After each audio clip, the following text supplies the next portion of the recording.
Now, I want to share with you some facts here about child sexual abuse and specifically incest, because this is the other side of the coin. While I know it happened, and Mary knows it happened, and other people in this room know what happened to them, and we know that the stats are very bad on this, people still deny it. They don't want to talk about it.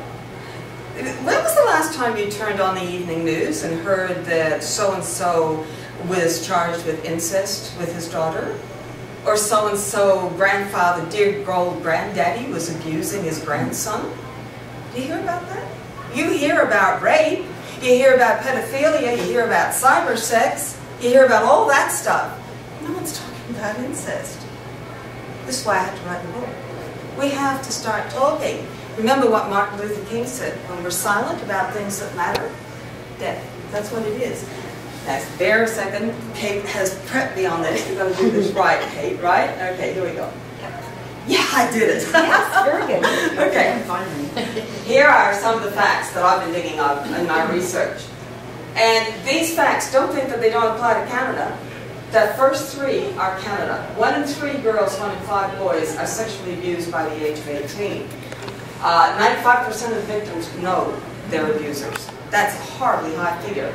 And I don't like the last one. 45 to 50% of child abusers, sexual abusers, are members of the victim's own family. We're talking fathers, brothers, uncles, grandparents, mothers, okay, sisters. Let's not think that the women don't get involved in this. They do. In fact, there's one lady on Facebook, John, you know who I'm talking about. When she shared her story, I nearly flipped out because her mother stood by and watched while she was being abused by other members of the family. What kind of a family is that? There are some families that this is just part of their culture. And then it goes going worldwide. 78% of women and children, both sexes, in repressive regimes have experienced non-consensual incest. That's a pretty high figure.